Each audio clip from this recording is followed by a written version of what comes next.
Hello, my name is Maria. I am now studying in IELTS 2 and I am 15 years old. Today I will attend the speaking test. Alright, so for the first question, describe a new sport or hobby that you would like to take up. Well, actually, if there's nothing unusual happen and I got a chance, I would take up traveling.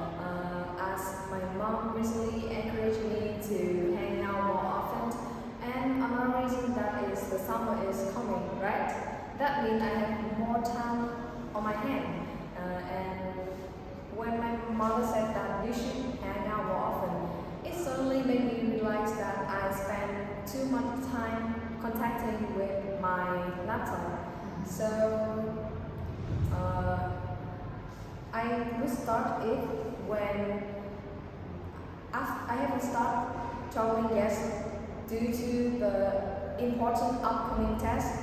And after the test, I will travel. And the thing that I need is someone to go with me on the vacation or trip. Well, it would be better if that person is an expert in the aspect as a travel guide.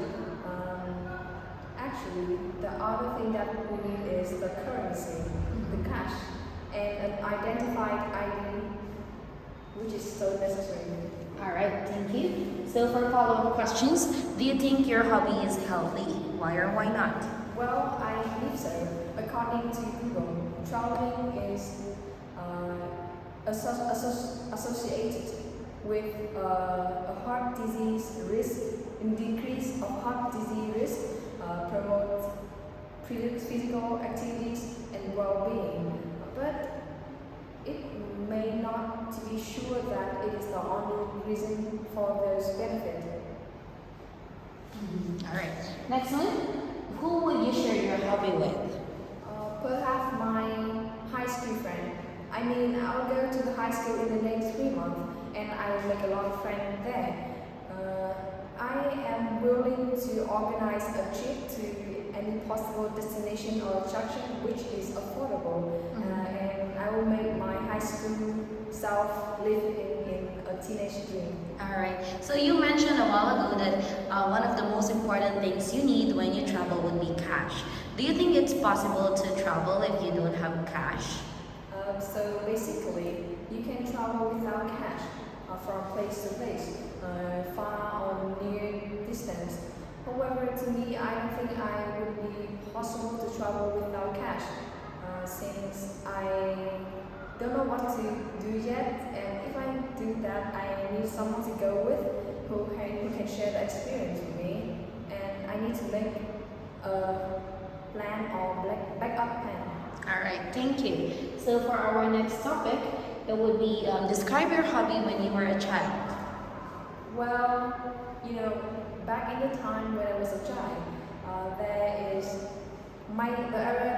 the place where I live was a poverty area.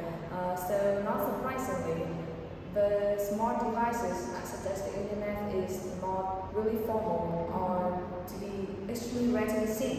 So not until I was 9 that I know about the internet. It does exist.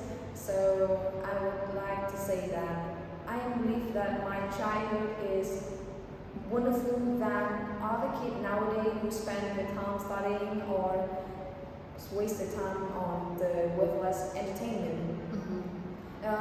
When I was a child, I enjoyed going to the party farm with my cousin, capturing insects such as butterfly, dragonfly, or grasshopper.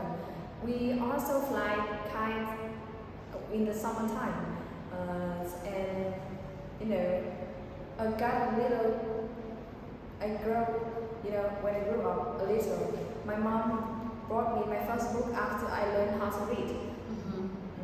And at the time, I know that book was born for me. My love for reading is so incredible. And I read book almost all the time. It was like a miracle. But now I don't read it more often, so maybe I think I will disappoint my childhood self. That if she knows that I didn't read that more often and I become an internet addictor. So for the follow-up questions, how do hobbies of old and young people differ? Well, we can see that by now there's a huge difference between old and young people, or not, but it is actually referred on personal preference. But I think that young people are active. Most of them are active, have the energy, and also they love the adventurous life. But in contrast to it, the elderly don't wish for that. They prefer the hobby that does not require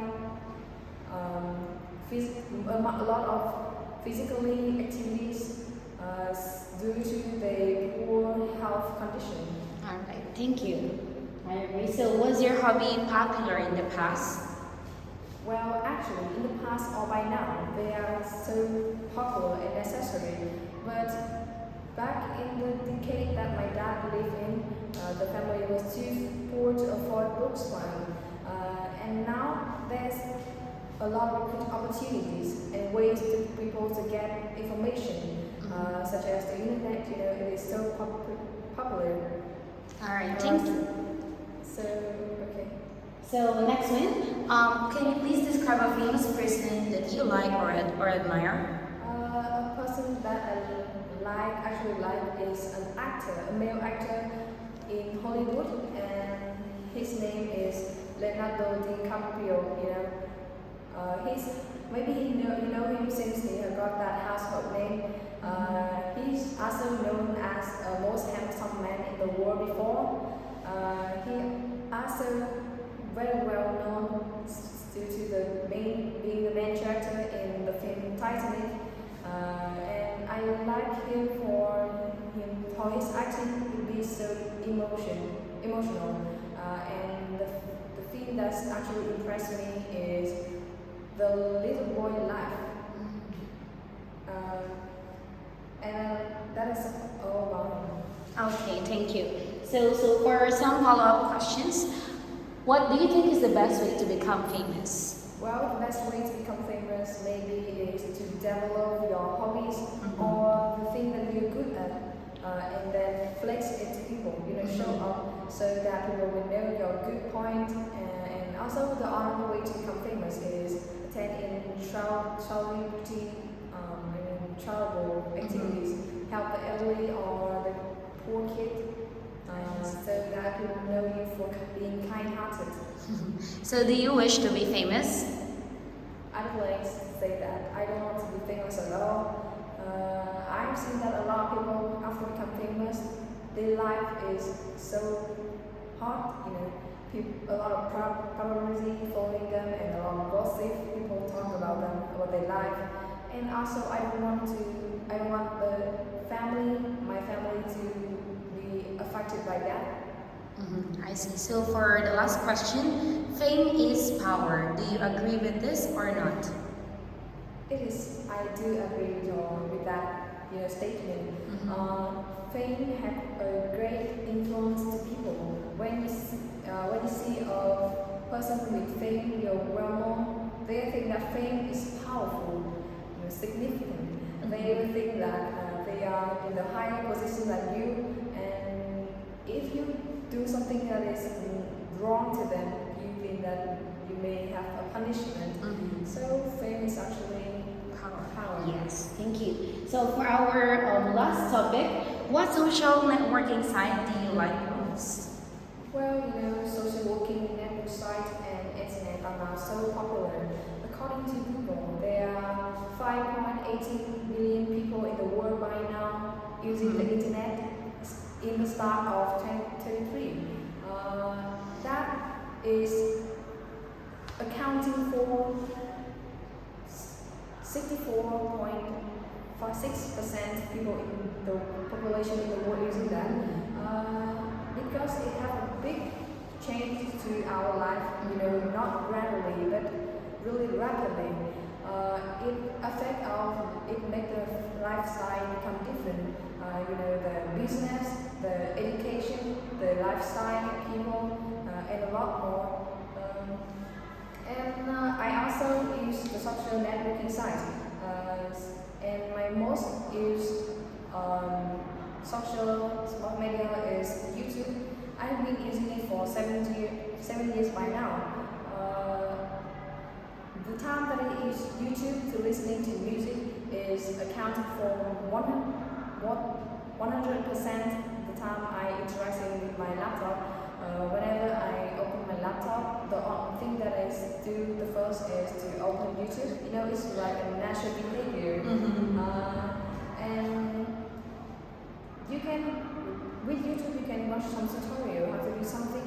You can watch the film or listening to music, and all that is for purpose of studying and entertaining.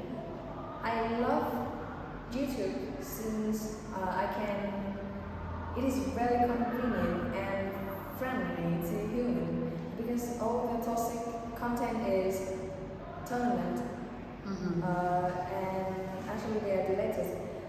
Another social media that I love is TikTok. I have been using it for more than half a year now.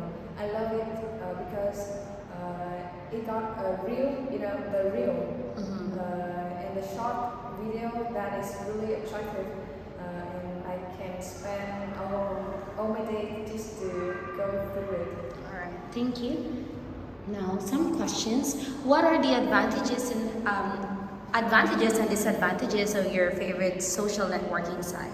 Well, for YouTube, it is good because you can entertain yourself after being stressful all day, and also you can watch a tutorial how to do something specifically, and the recommendation is also really good. But the disadvantages of it and also TikTok is that there's a lot of people that underage that is required to use that, and there's a lot of content that is not suitable for them to watch and see, which is toxic or make the child develop in a bad way, Okay, so next one. How was life different in the past when there were no internet yet? Well, to me that is a bit different. In the past, and when the first time the internet appeared, the internet actually got that big effect influence to our life right now. If in the past that people take the information by reading the newspaper every morning, now we can get the information every time, everywhere. The only thing that we need is the phone and the internet. It is said that with a phone you can grab the whole world in the hand. And also, in the past, when you try to communicate with someone to give the message to them, you should directly talk to them or send a letter, which need a quite while to deliver. But now, within 1 second, they can receive your message. So my last question for you would be, as a Gen Z, how long do you think can you live without the internet?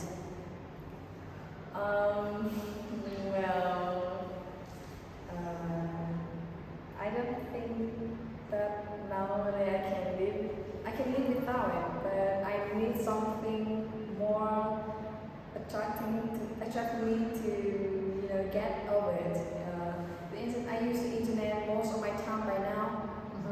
However, I think I can take up more physical activity, going outside with my friend or drawing to avoid the internet. So maybe I can live without the internet. Actually. Alright, thank you. So that's the end of our speaking test, and you did great. Goodbye.